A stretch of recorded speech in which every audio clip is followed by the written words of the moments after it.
So return on ad spend used to be the golden metric for Facebook advertisers, but lately people are realising that it ain't all that. I was looking through some old emails there the other day, and I found one from an old client that I actually lost. And my reply to them, they were telling me basically sacking me. My reply to them was that we're getting 4x return on ad spend. Don't really understand why you're kind of throwing that away. 4x return on ad spend.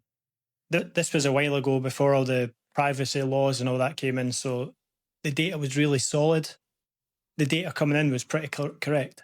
But even though every £1 they spent, it got turned into £4, something was off. It wasn't quite working for them. And the reality was that although the ads had a really good ROAS, they had a very poor incrementality. So just to explain what incrementality is, an incremental sale is a sale that wouldn't have happened if it wasn't for your ad. So just going back to the situation I was in.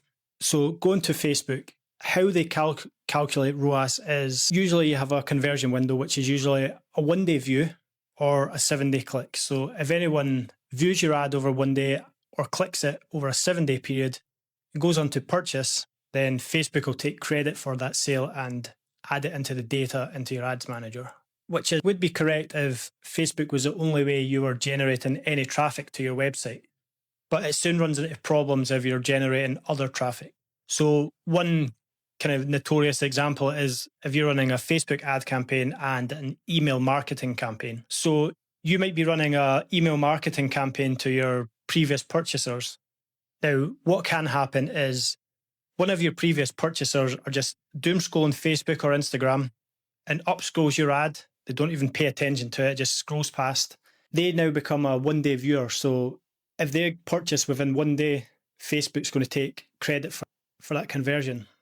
So what can happen is the next morning you send out an email, they click on the link and go ahead and buy. Facebook takes credit for that. Now, I understand that buying is a bit of a journey, it's a process. So they do have an argument that them showing your ad, even if it's just a view, did help the customer along to make the sale. So they can take some credit for it. But the chances are just someone viewing an ad has a very low incremental value. And what that means is they would have clicked on your email anyway, they would have bought anyway, and you pretty much just wasted a little tiny bit of your ad budget to show that ad to them. Now, that's just one example of a low incremental value sale. But what happens is the algo begins to learn. It's only got one goal, and that is just to make conversions.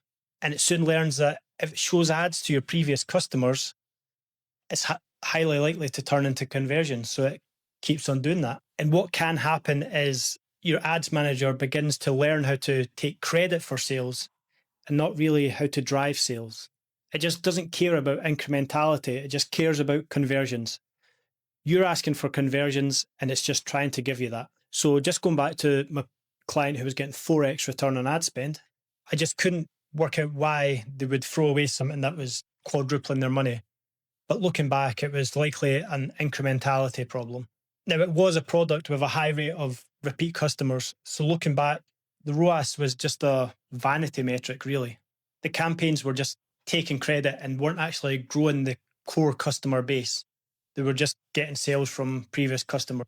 And I'm not trying to put anyone off Facebook ads because I believe it is the best digital marketing platform out there.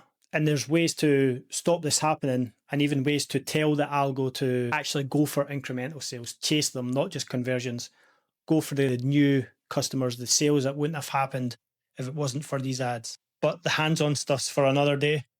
Just here to kind of warn you of a trap you can fall into. And even sometimes your agency might be telling you that the ads are working really well, you're getting a really high ROAS. But what's actually happening is they're just taking a lot of credit for the sales that were already going to come in. And you need to just look at your bottom line. Is your revenue growing? Just look at your revenue. Is it growing? Rather than listening to your agency sometimes. Because what can happen is your SEO guys, your email guys, your YouTube ad guys, your Facebook guys, they can all take credit for the same conversions. So it's something to be aware of.